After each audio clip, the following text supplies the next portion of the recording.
करे शुरू क्या? लास्ट टॉपिक गांधी के आंदोलन चल रहे थे ना, और सविनय अवज्ञा आंदोलन हो गया था हमारा, व्यक्तिगत सत्याग्रह भी हो गया था। ठीक है, आज हमें स्टार्ट करना था भारत छोड़ो आंदोलन। कौन सा स्टार्ट करना है बेटा? भारत छोड़ो आंदोलन। कौन सा आंदोलन पढ़ेंगे? भारत छोड़ो आंदोलन। इसे क्विक इंडिया मूवमेंट के नाम से भी जाना जाता है और अंग्रेजों भारत छोड़ो के नाम से भी जाना जाता है। कौन सा आंदोलन है बेटा ये? भारत छोड़ो आंदोलन। ठीक है, और इस आंदोलन को पढ़ने से पहले ना थोड़ा सा हमें इसकी पृष्ठभूमि को पढ़ना होगा कि यह आंदोलन क्यों शुरू हुआ, क्यों महात्मा गांधी ने, जो अहिंसा के पुजारी थे, उन्होंने करो या मरो का नारा दिया। ठीक है, पहले महात्मा गांधी तो बिल्कुल हिंसा के खिलाफ थे ना, कि हिंसा होनी नहीं चाहिए। चोरा चोरी में लगभग एक मतलब थानेदार और 21 सिपाही के मरने से वो आंदोलन वापस ले लेते हैं। तो वो इंसान आज नारा दे रहा है करो या मरो, डू और डाई। तो कि इसके पीछे बहुत से तो कारण रहे होंगे ना। ठीक है, तो इसके कारण जानने की कोशिश करना। कल मैंने आपको बताया था 1939 में ना कौन सा विश्व युद्ध शुरू हुआ? दूसरा विश्व युद्ध शुरू हुआ। कौन सा विश्व युद्ध शुरू हुआ था? दूसरा विश्व युद्ध शुरू हुआ। और इसमें ना भारतीयों से बिना राय लिए ना भारत को किस में शामिल कर दिया गया था? युद्ध में शामिल कर दिया गया। और भारतीयों से क्या नहीं मांगी गई थी? उनकी राय नहीं मांगी गई थी। ठीक है, तो कांग्रेस है, मैंने आपको बताया था 1937 में चुनाव हुए थे। ठीक है, उनमें 11 से 8 सीटें किसने जीती थी? कांग्रेस ने जीती। तो कांग्रेस ने क्या दे दिया? इस पर इस्तीफा दे दिया। ठीक है, और 22 दिसंबर 1939 को मुस्लिम लीग ने कौन सा दिवस मनाया था? मुक्ति दिवस मनाया। ये मुक्ति दिवस किसने मनाया था बेटा? मुस्लिम लीग ने। किसने मनाया था? मुस्लिम लीग ने मनाया था कि हमें कांग्रेस से ना क्या मिल गई है? मुक्ति मिल गई है या आजादी मिल गई है। ठीक है, अब जैसे ना उस टाइम मुस्लिम लीग की कमान संभाल रहे थे मोहम्मद अली जिन्ना। कौन संभाल रहे थे बेटा? मोहम्मद अली जिन्ना है ना, ये किसकी कमान संभाल रहे थे? मुस्लिम लीग की कमान संभाल रहे थे, बड़े एक्टिव संभाल रहे थे। ठीक है, और बेटा जब है ना क्या होता है कि 1939 में जो सेकंड वर्ल्ड वॉर शामिल हो गया, ठीक है, शुरू हो गया, उसमें भारतीयों को बिना उनकी राय माने युद्ध में क्या कर दिया गया? शामिल कर दिया गया। बिना पूछे आप कोई काम करना चाहते हो या नहीं चाहते, आपकी बिना राय मांगे आपको उसमें शामिल कर दे तो आप वो काम नहीं करोगे। तो कांग्रेस ने क्या दे दिया? कितनी सीटें जीत रखी थी? 11 में से 8। इस्तीफा दे दिया। ठीक है, अब इस्तीफा देने के बाद है ना, ठीक है, तो कांग्रेस ने तो इस्तीफा दे दिया, मुस्लिम लीग को पीछे अपना बैकग्राउंड तैयार करने का टाइम आ गया। वो क्या करती? मोहम्मद अली जिन्ना ना लोगों के बीच में जा रहे थे और मुस्लिम लीग को क्या कर रहे थे? स्ट्रॉन्ग कर रहे थे। अब धीरे धीरे क्या हुआ? सेकंड वर्ल्ड वॉर में ना ये चीजें हो रही है। अब एक कंट्री थी जापान, वैसे 3 कंट्रियां अलग लड़ रही है, जर्मनी, जापान और इटली। ठीक है, ये 3 कंट्री क्या है? एक और है, और पूरा विश्व क्या है? दूसरी ओर है। ठीक है, जर्मनी, जापान और इटली। ठीक है, अब जापान है ना प्यारे बच्चों, ये कर रहे हैं सपोर्ट नेताजी सुभाष चंद्र बोस को। किसको कर रहे हैं? नेताजी सुभाष चंद्र बोस को ये क्या कर रहे थे? सपोर्ट कर रहे थे। जो इंडियन नेशनल आर्मी पढ़ते हो ना, ठीक है, जिसे आजाद हिंद फौज, ठीक है, आजाद हिंद फौज, उसको कौन सपोर्ट कर रहा था? आपका जापान सपोर्ट कर रहा था। ठीक है, नेताजी सुभाष चंद्र बोस है ना, इनके पास है ना 60 से 70 हजार युवाओं की क्या थी? एक फौज। आजाद हिंद फौज के बारे में डिटेल से पढ़ाऊंगा, या थोड़ा सा एक बैकग्राउंड तैयार कर रहा हूं भारत छोड़ो आंदोलन का।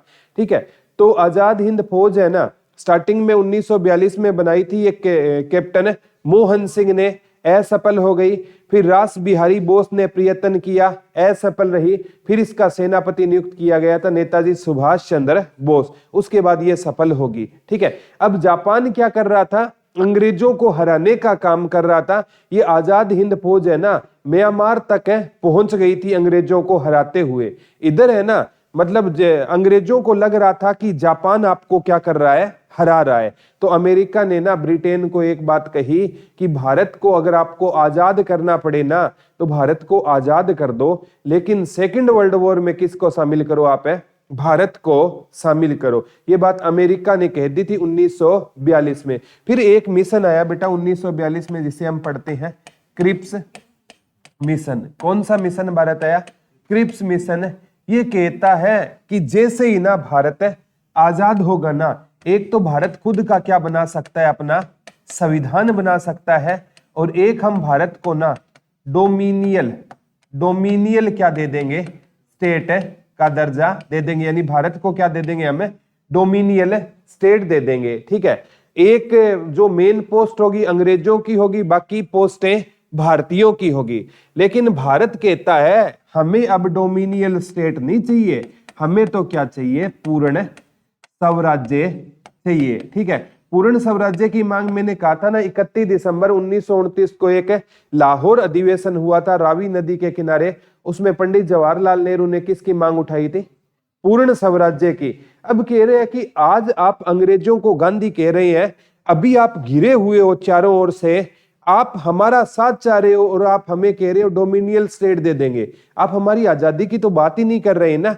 हमने 1928 में मोतीलाल नेहरू ने नेहरू रिपोर्ट पेश की थी, वो भी पढ़ेंगे। उसमें डोमिनियल स्टेट से भारतीय खुश थे। अब ये बोले कि हमें क्या चाहिए, पूर्ण स्वराज्य चाहिए, टोटल इंडिपेंडेंस है चाहिए। ठीक है, तो इस क्रिप्स मिशन को ना महात्मा गांधी ने कह दिया पोस्ट डेटेड चेक। क्या कहा, ये पेपर में आता है पोस्ट डेटेड चेक। क्या कहा बेटा, हमें तो वो चेक दे दिया गया है जिसकी अवधि क्या हो चुकी है, समाप्त हो चुकी है। ये महात्मा गांधी और किसने कहा था, पंडित जवाहरलाल नेहरू ने इसको क्या कहा था, हमें तो ऐसा चेक दे दिया गया है जिसकी अवधि क्या हो चुकी है, समाप्त हो चुकी है। उसे बोलते हैं पोस्ट डेटेड चेक। हमें तो कौन सा चेक दे दिया गया बेटा, ऐसा चेक दे दिया गया जिसकी अवधि क्या हो चुकी है, समाप्त हो चुकी है। किसने कहा था ये बात, महात्मा गांधी ने और पंडित जवाहरलाल। क्रिप्स मिशन किसके लिए भारत आया था, भारतीयों को युद्ध में शामिल करने के लिए आया, प्रलोभन लेकर आया कि आप है ना, जैसे युद्ध समाप्त होगा ना आप खुद का संविधान बना सकते हो, हम आपको डोमिनियल स्टेट दे देंगे। भारतीय कह रहे हैं अभी भी आप डोमिनियल स्टेट की बात कर रहे हो, शर्म आनी चाहिए आपको। ठीक है, अभी तो हमें क्या चाहिए, पूर्ण स्वराज्य चाहिए। पोस्ट डेटेड चेक कैसा चेक होता है, जिसकी डेट निकल चुकी हो। ठीक है, सपोज करो कोई है ना, मतलब लड़का है ना किसी बैंक में जॉब करने के लिए जाता है। ठीक है, तो उससे कभी भी आपका इंटरव्यू लिया जाता है ना, वो आपसे पूछेगा एक्सपेक्टेड सैलरी कितनी है आपकी। ठीक है, आप क्या एक्सपेक्ट करते हो, आप प्राइवेट सेक्टर में कभी भी इंटरव्यू देने जाओ ना बेटा, एक्सपेक्टेड सैलरी पूछी जाती है। ठीक है, तो वो कभी भी कम नहीं बतानी चाहिए। ठीक है, अब सपोज करो आप सोच रहे हो कि मेरे को तो 31,000 महीना मिल जाए बहुत है। ठीक है, और उसने कह दिया आपसे बिना पूछे कि हम आपको 50,000 महीना देंगे। अब अंधा क्या मांगे, दो आंखें मांगेगा ना। वो सोचेगा यार मैं तो खुद को 30,000 का आदमी समझता था, ये कितना दे रहा है, 50। आपने जॉब क्या कर ली, ज्वाइन कर ली। ठीक है, और उन्होंने ना आपको एक चेक दे दिया महीने वाले दिन 50,000 का कि इसको ना आप बैंक में डालो और इसको कैश इन करवा लो। ठीक है, अब 50,000 का चेक आते ही फीलिंग आएगी ना पूरी वाली। ठीक है, अब अपने दोस्तों को फोन करेंगे, शाम को तेरा भाई आ रहा है, डीजे का प्रबंध कर लेना। ठीक है, पार्टी करेंगे। घर पे सिस्टर को कॉल कर रहा है, दीदी तेरे लिए मैं ना नोकिया वाला फोन लेके आऊंगा। पहले नोकिया ही चलते थे। ठीक है, अब एप्पल का तो 50,000 में कहां से लेके आओगे आप। ठीक है, तो सारी प्लानिंग हो गई। मम्मी को भी कहता है मम्मी आज मैं मिठाई लेके आऊंगा। ठीक है, अब जाकर वो बैंक वाले के पास जाता है ना, बोला 50,000 निकाल कर देना। वो कहता है बेटा इस चेक की तो अवधि जा चुकी है। ठीक है, फिर वो दिल के अरमा आंसुओं में बह गए। ठीक है, अब उन दोस्तों को कैसे वो फोन करे जो डीजे का प्रबंध करे बैठे हैं। ठीक है, फिर फोन बंद करके सोते हो आप। ये चीजें होती है। तो ऐसा चेक दे दिया गया जिसकी अवधि क्या हो चुकी है, समाप्त हो चुकी है। तो अब क्रिप्स मिशन की बात को भारतीयों ने नहीं माना, ठीक है। तो अंग्रेज भारत को सेकेंड वर्ल्ड वॉर में शामिल करने में कामयाब नहीं हुए। अब तारीख थी बेटा, ये तारीख ही पूछी जाएगी, 8 अगस्त 1942, ठीक है। एक जगह थी गवालिया टैंक बोलते हैं, गवालिया टैंक, ठीक है। और इसे आज अगस्त क्रांति मैदान के नाम से भी जानते हैं। गवालिया टैंक में ना स्पीच दे रहे थे महात्मा गांधी, ठीक है। क्योंकि इस स्पीच की मतलब है ना, ये बात थी 14 जुलाई, पहले एक है ना डिसाइड किया गया कांग्रेस ने 14 जुलाई 1942 को कि हम है ना 1 अगस्त के महीने में ना कौन सा मूवमेंट शुरू करेंगे, अंग्रेजों भारत छोड़ो। कौन सा आंदोलन शुरू करेंगे, अंग्रेजों भारत छोड़ो क्या शुरू करेंगे, आंदोलन। ये लगभग है ना आपका जुलाई के महीने में ये बात हो रही थी। अब देखो गांधी वगैरह कितने एक्टिव है, एक महीना भी बात को नहीं बीता और 8 अगस्त 1942 को किस आंदोलन की घोषणा करते हैं, अंग्रेजों भारत छोड़ो आंदोलन। कौन सा आंदोलन चलाया महात्मा गांधी ने, अंग्रेजों भारत छोड़ो या भारत छोड़ो आंदोलन ज्यादा पेपर में आता है। कब चला था ये, 8 अगस्त 1942। रूपरेखा कब तैयार की गई इसकी, 14 जुलाई 1942। एक महीना ही नहीं लगाया। अब गांधी को पता था कि अब अंग्रेज चारों ओर से घिर चुके हैं, जापान उनको हरा रहा है। अगर हमने भारत में क्रांति कर दी ना तो अंग्रेजों को भारत छोड़ने के लिए क्या होना पड़ेगा, मजबूर होना पड़ेगा। तो महात्मा गांधी के सामने ना कहते हैं बेटा बहुत ज्यादा भीड़ उमड़ गई थी, क्योंकि सबसे बड़ा लीडर उस टाइम भी कौन था, महात्मा गांधी। तो महात्मा गांधी ने ना उस दिन कितने मिनट का स्पीच दिया, 70 मिनट का स्पीच दिया, 1 घंटे 10 मिनट। कितना लंबा स्पीच चला महात्मा गांधी का, 1 घंटे 10 मिनट। 70 मिनट का महात्मा गांधी ने क्या दिया था, स्पीच दिया था। और 70 मिनट के स्पीच ने गांधी ने ना मतलब देशभक्ति की भावना हर एक भारतीय के मन में बो दी थी। अब महात्मा गांधी ने कह दिया कि वो टाइम आ गया है, या तो आप करो या आप मरो, ठीक है। महात्मा गांधी को ना जो बात शहीद भगत सिंह है ना वो 1931 से पहले जो बात कर चुके थे कि आजादी ऐसे नहीं मिलेगी, आजादी के लिए मरना पड़ेगा। नेताजी सुभाष चंद्र बोस भी ये बात समझ चुके थे, लेकिन महात्मा गांधी को ये बात समझ आई थी 1942 में, ठीक है। महात्मा गांधी कह रहे हैं कि अंग्रेज अब भी हमें है ना, क्योंकि क्रिप्स मिशन आ गया और वो डोमिनियल स्टेट की बात करके गया। तो महात्मा गांधी ने कहा कि अंग्रेज ये घिरे हुए भी ये आजादी की बात नहीं कर रहे, फिर ये भारत को सेकेंड वर्ल्ड वॉर के बाद भी आजाद नहीं करेंगे। महात्मा गांधी ने ना सभी भीड़ को कह दिया या तो आपको करना होगा या मरना होगा। महात्मा गांधी एक बात याद रखना, अहिंसा के पुजारी थे, लेकिन महात्मा गांधी ने एक बात बोली थी, अगर कायरता और हिंसा में एक को चुनना पड़े ना तो मैं किसको चुनूंगा, हिंसा को चुनूंगा। महात्मा गांधी की अहिंसा वो नहीं थी। महात्मा गांधी ने यह बात कही थी कि अगर मेरे को ना कायरता और हिंसा में एक को चुनना पड़ेगा तो मैं कभी भी कायरता को नहीं चुनूंगा, मैं किसको चुनूंगा, हिंसा को। अब महात्मा गांधी की अहिंसा अलग थी। वो महात्मा गांधी कहते थे जब पानी आपके सर के ऊपर से गुजरने लगे ना तब आपको जवाब देना होगा। भगत सिंह वाले वो तो थे पानी को गुजरने ही मत दो, पहले ही जवाब दे दो, ठीक है। तो महात्मा गांधी की हिंसा थोड़ी अलग थी। ये कहते हैं पहले आप जाओ किसी को समझाने की कोशिश करो, और जब वो बिल्कुल भी समझने से मना कर देना तब आपको हिंसा का सहारा लेना होगा। तो महात्मा गांधी की हिंसा अलग थी, ठीक है। तो अब इन्होंने कह दिया कि कायरता और हिंसा में से किसी एक को चुनना है तो किसको चुनो, हिंसा को। अब आपको क्या है, या तो करो या मरो। ये बात है ना, पहले है ना लोग गांधी को बहुत फॉलो करते थे। अगर गांधी ने ये बात बोल दी करो या मरो तो पूरा राष्ट्र है ना एकता के सूत्र में बंध गया। अब उनको लग गया कि गांधी अगर ये बात बोल रहा है ना तो पानी सर के ऊपर से निकल चुका है, अब हमें खुद को आजाद करवाना होगा।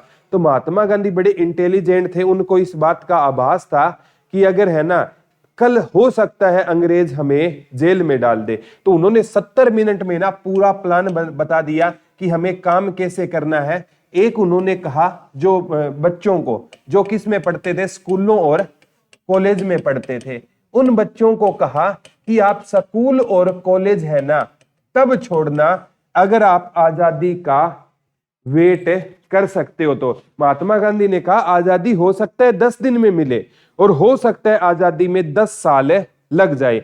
अगर आप है ना स्कूल और कॉलेज आजादी तक छोड़ने को तैयार होना तो ही आप स्कूल और कॉलेज छोड़ना। अगर आपको लगता है कि 10 दिन में आजादी मिल जाएगी तो 10 दिन में आजादी नहीं मिलेगी तो आप स्कूल और कॉलेज मत छोड़ना। देखो असहयोग आंदोलन में भी महात्मा गांधी ने बात कही थी स्कूल और कॉलेज छोड़ दो, लेकिन महात्मा गांधी ने यह बात नहीं की थी कब तक छोड़ना है, आजादी तक छोड़ना है। उस टाइम ये बात नहीं थी। अब गांधी के तेवर है ना अंग्रेजों के खिलाफ हो चुके थे, बोला स्कूल और कॉलेज बच्चों छोड़ दो, लेकिन वही बच्चा स्कूल और कॉलेज छोड़ना जो आजादी तक क्या कर सके, इंतजार कर सके। ठीक है। सेकंड है ना, क्योंकि सेना थी ना उनके लिए महात्मा गांधी ने, क्योंकि सेना में आप लगभग देखोगे ना बेटा 80% भारतीय थे और 20% क्या थे, अंग्रेज थे। अब सेना भी, क्योंकि इतनी बड़ी भीड़ है, सेना तो आएगी, पुलिस भी तो आएगी ना, तो सेना को महात्मा गांधी ने एक ही बात बोली कि आप है ना, मैं नहीं कहता आप अंग्रेजी सेना को छोड़िए, लेकिन आप अंग्रेजों के कहने पर जिन भारतीयों पर गोली चलाओगे ना ये आपके भाई बहन है। तो सेना को ना ऑटोमेटिकली गांधी ने ना किस ओर कर दिया, भारत की ओर, क्योंकि 20% सेना में अंग्रेज होते थे और लगभग 80% क्या थे, भारतीय थे। तो उन भारतीयों को कहा कि अगर आपको गोली चलानी है ना, ठीक है, तो केवल है ना मतलब गोली चलाओगे तो सामने आपके भारतीय भाई बहन, आपको गोली नहीं चलानी। अंग्रेज आपको ऑर्डर देना तो भी क्या मत चलाना, आप गोली मत चलाना। ठीक है। तीसरा इन्होंने ना, जो सरकारी कर्मचारी है जो कहां पर काम करते थे, दफ्तर वगैरह में काम करते थे ना, इन सरकारी कर्मचारियों को महात्मा गांधी ने कहा कि आपको जॉब नहीं छोड़नी। क्या नहीं छोड़नी, जॉब नहीं छोड़नी। अब आपने जॉब छोड़ दी ना फिर तो आपके हाथ में कुछ बचेगा ही नहीं। आप जॉब में रहते हुए ना अंग्रेजों को क्या करो, कमजोर करो। ठीक है। जॉब में रहो, काम चाहे मत करो, अंग्रेजों की जो गुप्त सूचना है ना वो आपके पास है, वो आप है ना हमें बाहर निकाल कर दो। तो महात्मा गांधी ने उनको क्या कहा कि आपको क्या नहीं छोड़नी है, जॉब नहीं छोड़नी है। जॉब छोड़ दी तो आपके पास कुछ बचेगा ही नहीं। आप है ना अंग्रेजी दफ्तरों में रहते हो, इनकी गुप्त सूचनाएं हैं वो है ना इनके अंदर रहकर आप है हमें बाहर निकाल कर दो। तो पूरा का पूरा सरकारी कर्मचारी किससे जुड़ गया, महात्मा गांधी से। सेना किससे जुड़ गई, महात्मा गांधी से। ठीक है। बच्चे किससे जुड़ गए, महात्मा। उस टाइम लगभग 500 प्लस रियासतें थी, यानी भारतीय राजा थे। उन्होंने ना भारतीय राजाओं से कहा, किन राजाओं से, भारतीय, क्योंकि पहले लोकतंत्र नहीं था, राजतंत्र था। भारतीय राजाओं से कहा कि किसी भी कंडीशन में ना आपको किसका साथ नहीं देना, अंग्रेजों का। ये आपके सगे नहीं है, सगे आपके कौन है, भारतीय हैं। तो एक मतलब राजाओं को भी गांधी ने किस ओर मोड़ दिया, अपने ओर मोड़ दिया। तो 70 मिनट के ना इस भाषण में ना इतनी ज्यादा राष्ट्रीयता की भावना पहली बार देखी गई थी। अब महात्मा गांधी जो अहिंसा के पुजारी थे खुलकर कह रहे थे कि अगर कायरता और हिंसा में चुनना पड़े तो ना मैं हिंसा को चुनूंगा। अब देश को आजाद करवाने के लिए केवल वही लोग मेरे साथ आना जो आजादी तक है मरने मिटने को तैयार हो। नेताजी ने तो पहले ही कह दिया था तुम मुझे खून दो मैं तुम्हें आजादी दूंगा। भगत सिंह वो इनकलाब जिंदाबाद वो पहले ही नारे लगा चुके थे, क्रांति जिंदा रहनी चाहिए चाहे कुछ भी हो जाए। अब ये बात गांधी ने कह दी। तो जो वर्ग है ना भगत सिंह के और नेताजी की बात में नहीं आए, गांधी को तो सभी फॉलो करते थे। अब भगत सिंह के सपोर्टर है वो भी आजादी के लिए लड़ रहेंगे, अब गांधी के सपोर्टर थे वो भी करो या मरो पर आ गए। अब अंग्रेजों ने क्या किया, सुबह 9 अगस्त को ही, ठीक है, क्योंकि 8 अगस्त को ये रूपरेखा तैयार कर दी महात्मा गांधी ने कि हम क्या करेंगे, आंदोलन। तो 9 अगस्त है ना, इस दिन ये आंदोलन बड़े स्तर पर क्या होना था बेटा, शुरू होना था। 8 अगस्त को तो इसकी क्या हुई थी, एक रूपरेखा तैयार हुई थी। अंग्रेजों है ना, अंग्रेज बहुत इंटेलिजेंट थे। जितने भी भारतीय लीडर है ना रात को 12 बजे है ना उनके घर पहुंच गए। ठीक है। उनको पता था कि 9 अगस्त को ये सारे एक्टिवली काम करेंगे। जितने भी भारतीय लीडर थे ना, बड़े बड़े लीडर थे, उनको ना गिरफ्तार कर लिया जाता है, उन पर कोई भी किसी पर कोई केस लगा दिया, कोई केस। अब गांधी ने कोई क्राइम किया नहीं, तो गांधी को ना एक पूना है, पूना का एक पैलेस है बेटा, आगा खा पैलेस, आज भी है आगा खा पैलेस। कभी जाने का मौका मिले ना, बड़ा सुंदर पैलेस है पूना में, ठीक है। बाल गंगाधर तिलक की जन्म स्थली है पूना, ठीक है। तो पूना के आगा खा पैलेस में ना महात्मा गांधी को नजरबंद कर दिया। क्या कर दिया बेटा? नजर बंद कर दिया। गांधी को क्या कर दिया गया? नजरबंद गिरफ्तारी नहीं होती, ठीक है। नजरबंद क्या होता है? एक बढ़िया सा मतलब बंगला या कोठी लगा लो, उसके अंदर गांधी के पास है ना सारे मतलब खाने पीने के सामान होंगे, नौकर भी होंगे, लेकिन ना महात्मा गांधी किसी भारतीय से मिल नहीं सकते। पहले जम्मू कश्मीर में धारा 370 थी ना, तो वहां पर नजरबंद करते थे, जैसे फारूक अब्दुल्ला हो गए या जो भी ये मुस्लिम कम्युनिटी के बड़े लीडर थे ना, उनको क्या करती थी सरकार? नजरबंद। नजरबंद में ना वो फोन वगैरह प्रयोग नहीं कर सकते, मतलब ना सोशल मीडिया पर वो कुछ एक्टिव हो सकते। अभी उस टाइम तो इतना सोशल मीडिया था ही नहीं, एक रेडियो ही था सोशल मीडिया का साधन। तो महात्मा गांधी को कहां कर दिया गया? आगा खा पैलेस में क्या कर दिया गया? नजरबंद। क्योंकि है ना पूरा का पूरा है ना आंदोलन अगर कोई चला सकता था तो वो महात्मा गांधी था। महात्मा गांधी को क्या कर दिया गया? नजरबंद कर दिया गया। अब महात्मा गांधी पहले दिन है ना एक समझबूझ वाला काम किया, उन्होंने बता दिया कि हमें आंदोलन इस और से तरीके से चलाना है। सेना को अलग इंस्ट्रक्शन दे दी, स्टूडेंट को भी दे दी, भारतीय राजाओं को भी दे दी और सरकारी कर्मचारियों। तो है ना अब उनको सुबह वो देखने लगे कि महात्मा गांधी या बड़े लीडर कहाँ हैं जो हमें दिशा निर्देश देंगे। अगले दिन कोई भी बड़ा लीडर नहीं मिला, क्योंकि सभी को कहां डाल दिया गया? जेल में डाल दिया गया। तब भारतीयों में वो गांधी के 70 मिनट का असर था। भारतीय लोग है ना वो मतलब 50-50 की भीड़ में घर से निकले। अभी के 50 की भीड़ ने मतलब अपने गांव में किसी बुजुर्ग को लीडर बना दिया, या अलग गांव में कोई युवा है उसको लीडर बना दिया। हजारों लीडर हो गए रातों रात है तैयार। वो क्या करते? अंग्रेजी दफ्तर में जाते, पहले उन्हें समझाते कि इसको आप बंद कर दीजिए, बंद नहीं करते, फिर उनको वो मारते पीटते, ठीक है। और अंग्रेजी दफ्तरों के ऊपर ना अंग्रेजी झंडे लगे हुए थे, उनको भारतीय ने उतार कर अपना क्या फेरा दिया? तिरंगा। जितने भी अंग्रेजी दफ्तर थे ना उनके ऊपर किसके तिरंगे लगे हुए थे? अंग्रेजों के। अब चारों ओर उनके झंडे उतर रहे हैं, और किसके झंडे लग रहे हैं? भारतीयों के झंडे लग रहे हैं। और इस आंदोलन में बहुत ज्यादा हिंसा हुई थी, और कहते हैं लगभग है ना 10,000 लोगों की इसमें क्या हुई थी? मौत हुई थी। 10,000 बहुत बड़े स्तर पर क्या हुई थी? मौत हुई थी। एक और तो महात्मा गांधी है ना 22 बंदों के मरने से ही ना आंदोलन क्या ले लिया? वापिस ले लिया। अब है ना मतलब अंग्रेज पहुंचे किसके पास है? महात्मा गांधी के पास पहुंचे कि गांधी जी आपके आंदोलन में हिंसा आ गई है, इस आंदोलन को आप क्या लीजिए? वापिस लीजिए, या कुछ ऐसे दिशा निर्देश जारी कीजिए अंदर से ही। हम आपका मतलब रेडियो आकाशवाणी आपके पास रखेंगे, आप जो भी बोलोगे वो जनता आपकी क्या सुनेगी? आवाज सुनेगी। आप है ना जनता को एक बात कहिए कि आप हिंसा मत कीजिए। अब महात्मा गांधी ने कहा कि मैं अब जनता को नहीं कहूंगा कि हिंसा मत कीजिए, इस हिंसा के जिम्मेवार आप अंग्रेज है। तो महात्मा गांधी ने कोई भी दिशा निर्देश देने से क्या कर दिया? इनकार। और जिस तरीके से गांधी चाहता था ना, पहली बार बिना लीडर के भारत छोड़ो आंदोलन ऐसा आंदोलन था जिसमें कोई लीडर नहीं था, क्योंकि लीडर को तो जेल में ही डाल दिया गया। बिना लीडर के ये क्या रहा था? सफल रहा था। अब क्या हुआ? एक लेडीज का नाम है उषा मेहता, ठीक है। उषा मेहता कहते हैं इस लेडीज ने इस आंदोलन में रेडियो का क्या किया था? काम किया था। ये पेपर में सबसे ज्यादा आता है कि किस महिला ने इस आंदोलन में रेडियो की भूमिका निभाई थी। तब आपका आंसर क्या होगा बेटा? उषा मेहता ने इस आंदोलन में किसकी भूमिका निभाई? रेडियो की। इस आंदोलन में बेटा मुस्लिम लीग ने भाग नहीं लिया। किसने भाग नहीं लिया? मुस्लिम लीग ने, ठीक है। इस आंदोलन में क्या नहीं लिया? भारत छोड़ो में बाबा साहब है ना भारत छोड़ो आंदोलन के किस में नहीं थे? पक्ष में नहीं थे। यूनियनिस्ट पार्टी, ठीक है, जो हरियाणा पंजाब में बनी थी ना, वो भी इस आंदोलन के पक्ष में नहीं थी। तो इस आंदोलन के पक्ष में कौन नहीं था? मुस्लिम लीग नहीं थी, बाबा साहब नहीं थे, यूनियनिस्ट पार्टी इस आंदोलन के पक्ष में नहीं थी, ठीक है। कि वो कहते थे इस हिसाब से आजादी हमें नहीं मिल सकती। लेकिन कांग्रेस है ना, कांग्रेस तो चारों ओर घूम रही थी महात्मा गांधी के, महात्मा गांधी पक्ष में थे तो पूरी कांग्रेस पक्ष में थी।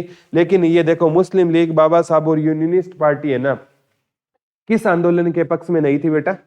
भारत छोड़ो आंदोलन के पक्ष में नहीं थी। फिर भी ये आंदोलन है ना बहुत ज्यादा मात्रा में सफल हुआ। पहला ऐसा आंदोलन था जिसमें हर एक युवा के अंदर कौन सी भावना विकसित हुई थी?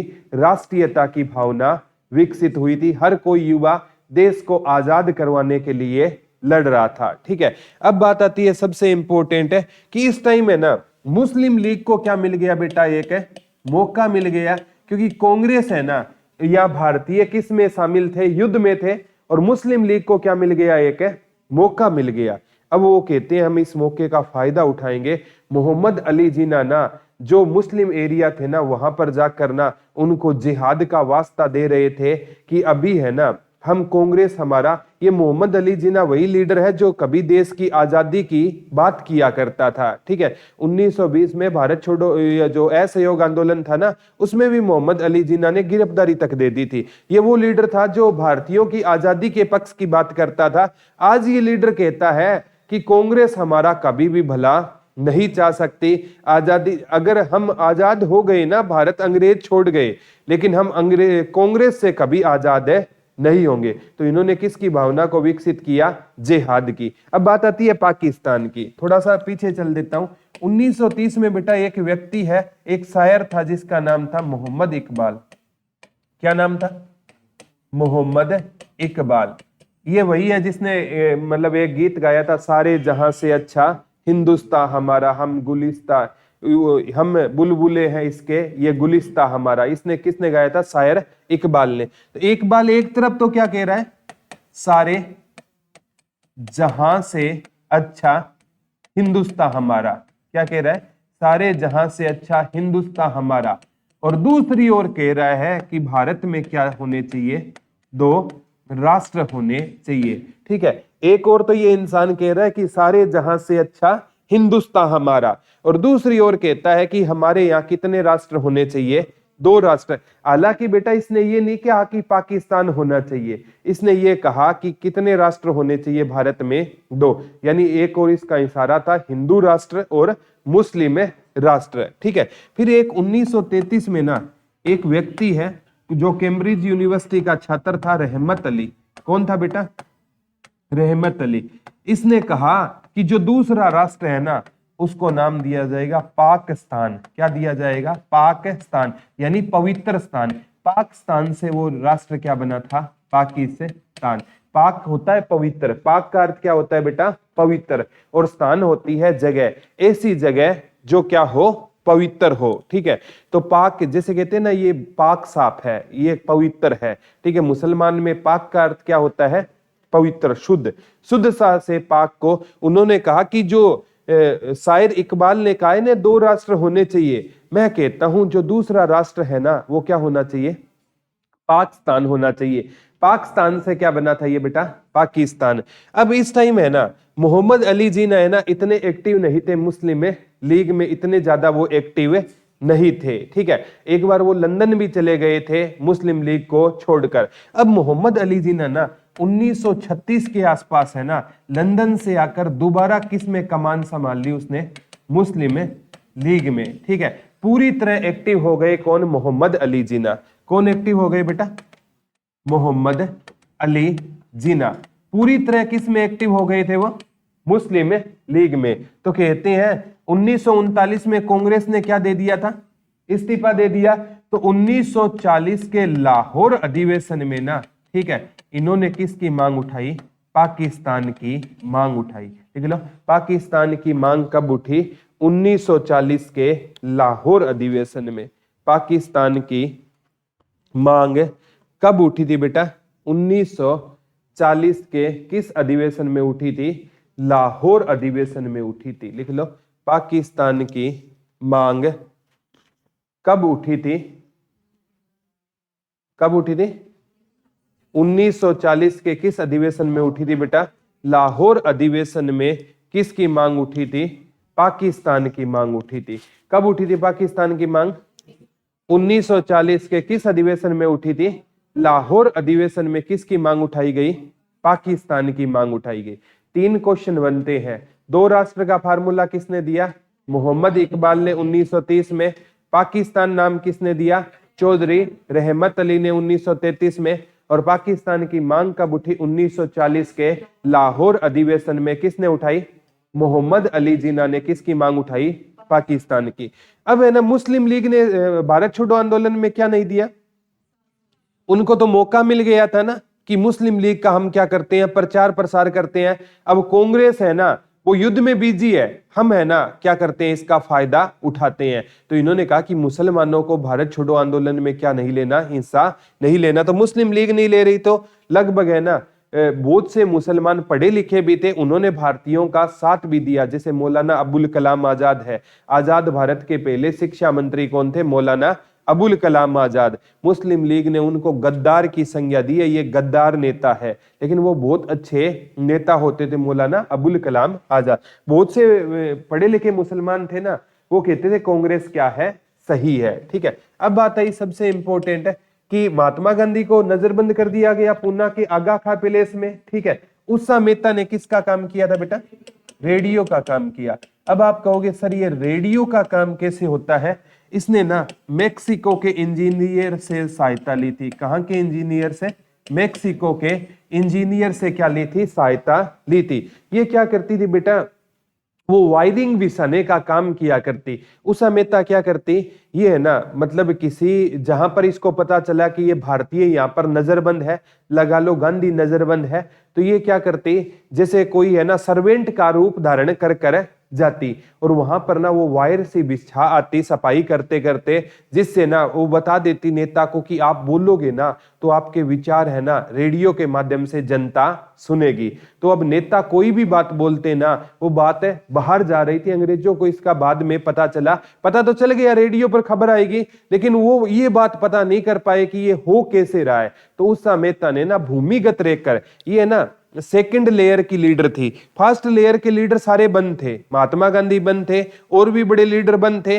तो सेकंड लेयर, क्योंकि लीडरों की लेयर होती है, ये तो प्रथम कैटेगरी के है, ये सेकंड के, तो ये सेकंड पंक्ति की लीडर थी उषा मेहता। जब जैसे कप्तान और वाइस कप्तान होता है ना, कप्तान अगर अनफिट है तो वाइस कप्तान क्या बन जाएगा? कप्तान बन जाएगा। उसी कैटेगरी में ना सारे मेन लीडर बंद थे, तो ये सेकंड कैटेगरी के लीडर। उषा मेहता ने किसका काम किया?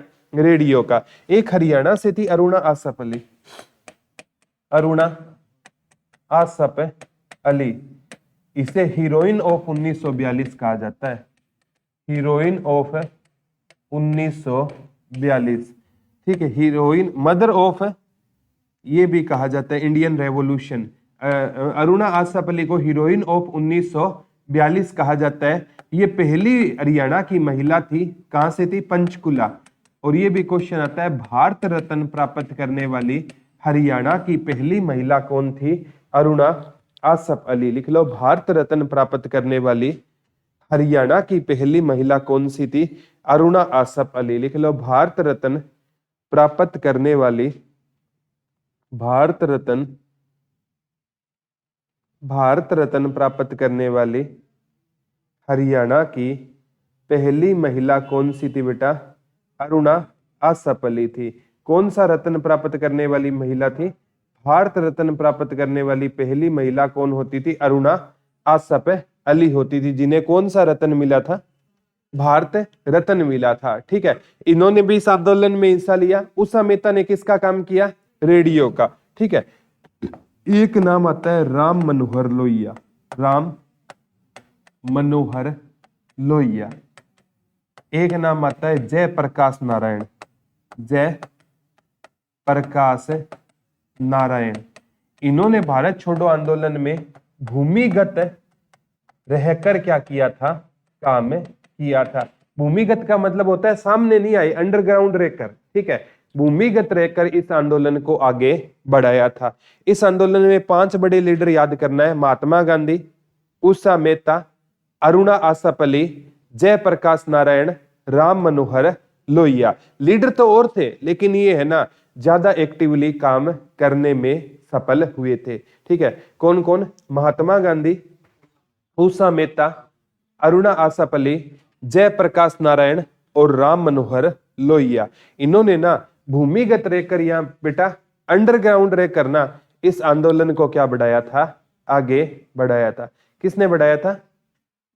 महात्मा गांधी, उषा मेहता, अरुणा आसापल्ली, जयप्रकाश नारायण और राम मनोहर लोहिया ने। ये आंदोलन है ना बेटा 1945 तक चलता रहा था। ठीक है, ये आंदोलन कब तक चलता रहा था? 1945 तक ये आंदोलन चलता रहा। और 1945 में कौन सा विश्व युद्ध समाप्त हो गया? सेकंड, क्योंकि जापान के दो शहर हिरोशिमा और नागासाकी पर 6 अगस्त और 9 अगस्त को बॉम्ब गिराए गए। तो उसके बाद है ना ऐसे ये भारत छोड़ो आंदोलन क्या हो गया? बंद है। वो मतलब सेकंड वर्ल्ड वॉर बंद हो गया। तो अपने आप है ना अंग्रेजों का ध्यान वहां से हट गया, वो भारत में आ गए। तो उन्होंने सोचा भारतीयों को कुछ सुधार करना पड़ेगा, अदरवाइज इनको आजाद करना पड़ेगा। तब अंग्रेजों ने कह दिया भारतीयों को कि आप अपना क्या बना सकते हो, अभी संविधान बना सकते हो। अब भारतीयों पर ना मतलब अंग्रेज थोड़ी छूट करते दिखाई दिए थे। ठीक है, तो ये आंदोलन 1939, ये आंदोलन कब से कब तक चला? 1942 से 45। भारत छोड़ो तो चला 42 से 45 और सेकंड वर्ल्ड वॉर चला 1939 से 45। अब क्या था? एक है ना राजगोपालाचारी फार्मूला आएगा। ठीक है, कौन सा फार्मूला आया? राजगोपालाचारी फार्मूला। ठीक है, 1944 में आया। ठीक है, सी फार्मूला। ये राजगोपालाचारी एकमात्र है ना भारत के गवर्नर जनरल है। ठीक है, एकमात्र भारतीय गवर्नर जनरल कौन थे? सी राजगोपालाचारी। इन्हें एक उपाधि मिली थी राजा जी की। सी राजगोपालाचारी को हम किस नाम से जानते थे? राजा जी के नाम से जानते थे। किसको जानते थे बेटा राजा जी के नाम से? सी राजगोपालाचारी। ठीक है, ये महात्मा गांधी के क्या होते थे? करीबी होते थे। इन्होंने ना 1944 में ना जब मुस्लिम लीग है ना वो देश की आजादी में क्या नहीं ले रही थी? भाग नहीं ले रही थी। इन्होंने एक फार्मूला दिया जिसे हम बोलते हैं राजगोपालाचारी फार्मूला। इन्होंने एक बात कही कि जब देश है ना क्या हो जाएगा बेटा? आजाद हो जाएगा। ठीक है, जब देश आजाद हो जाएगा ना, ठीक है, तो हम है ना उस टाइम जो एरिया था पंजाब का, ठीक है, वो पंजाब है ना आज कहां पर है? ये पाकिस्तान में। कहां पर है बेटा? पाकिस्तान में। एक एरिया था बंगाल का जो आज है बांग्लादेश। क्या है बेटा? बांग्लादेश। बोला इन एरिया में ना हम है ना मतलब भारत के मतलब ऐसे हिस्से कर देंगे, एक हिस्से में रह लेंगे हिंदू और इस एरिया में क्या रह लेंगे? मुसलमान रह लेंगे। ठीक है, ये बात किसने कही थी? सी राजगोपालाचारी ने ये बात कही। अब कहीं ना कहीं है ना कांग्रेस ने भी मुस्लिम लीग की ना 2 राष्ट्र की बात मान ली थी, क्योंकि राजगोपालाचारी बड़े लीडर है। अगर ये कह रहे हैं, इन्होंने कहा तो ये इसलिए था कि ये मुस्लिम लीग को मतलब भारत छोड़ो आंदोलन से जोड़ पाए। ठीक है, तो अब है ना मुसलमानों को तो और हवा मिल गई।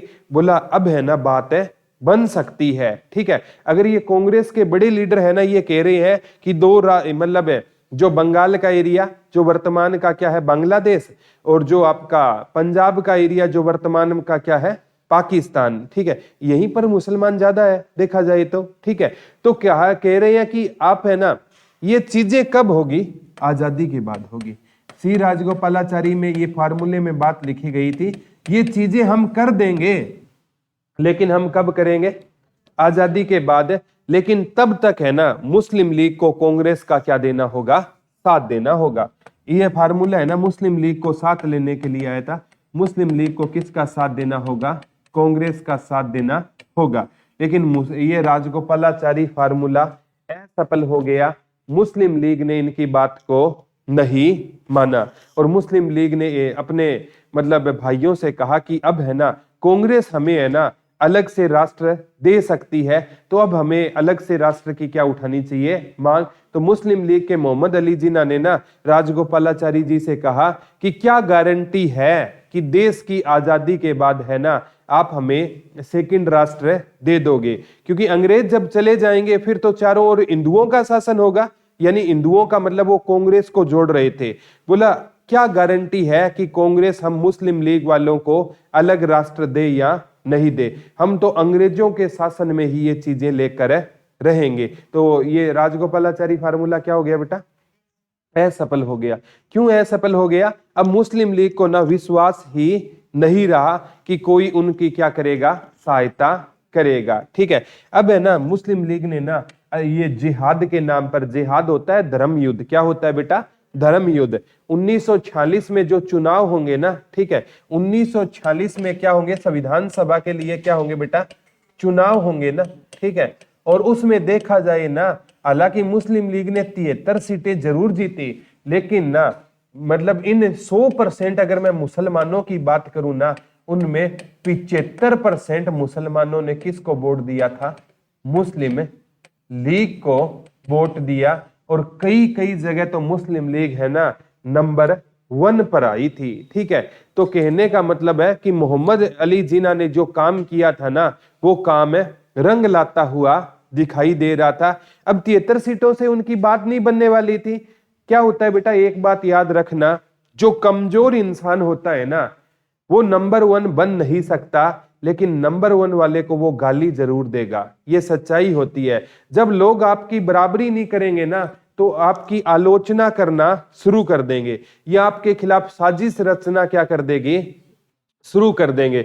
कोई काम आपने किया नहीं है ना, तो भी उस काम का जिम्मेवार वो आपको ठहराएंगे कि ये उसने काम किया है। ठीक है, ये सच्चाई है। मैं कहता हूं ऐसे लोग जीवन में कभी आगे नहीं बढ़ पाएंगे। ठीक है, जो नंबर 1 इंसान होता है ना बेटा, वो क्या करता है, अपनी प्रोग्रेस पर ध्यान देता है। वो देखता ही नहीं कोई मेरे बारे में क्या कह रहा है।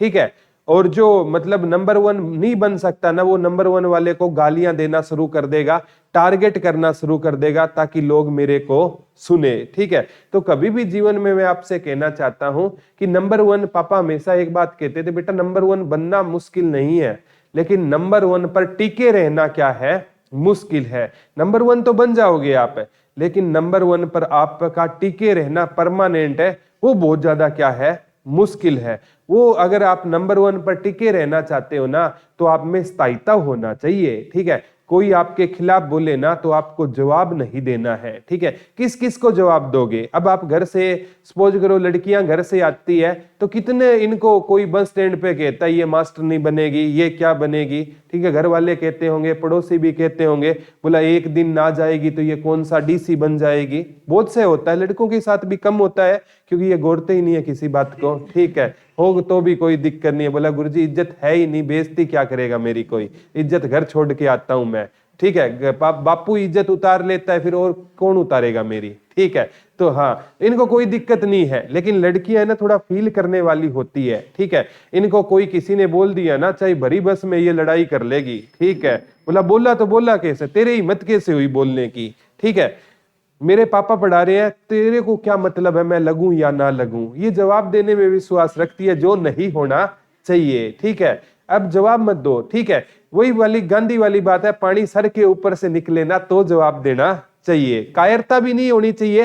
ठीक है, जब तक आपकी ईगो हर्ट ना होना, तब तक आपको जवाब है नहीं देना चाहिए। ठीक है, इतना ही बोलेगा वो कि आप जो बोला ठीक है नहीं लगूंगी तो कोई दिक्कत नहीं है, आपसे पैसे नहीं लूंगी मैं। ठीक है, बस ऐसा जवाब दो कि उसकी बेइज्जती भी हो जाए। इज्जत से बेइज्जती करना आना चाहिए, बहुत बड़ा तरीका है। ठीक है, किसी की बेइज्जती भी करो, इज्जत से करो। ठीक है, तो मतलब ये स्वामी विवेकानंद में बहुत बड़ी कला थी, वो इज्जत से इंसान की क्या करते थे, बेइज्जती करते थे। ठीक है, इज्जत से क्या करते थे, इंसान की बेइज्जती करते थे। ठीक है, तो जैसे स्वामी विवेकानंद की बात है कि एक है ना अंग्रेज है ना, एक रेस्टोरेंट में क्या कर रहा था, खाना खा रहा था। ठीक है, क्या खा रहा था, खाना खा रहा था। स्वामी विवेकानंद जी वहां पर आ गए। ठीक है, तो उन्होंने कहा कि मतलब ये, उस अंग्रेज ने ना एक ऐसी बात बोली कि ये तो एक बगीचा है। ठीक है, ये रेस्टोरेंट क्या है, बगीचा है। ठीक है, और इस बगीचे में ना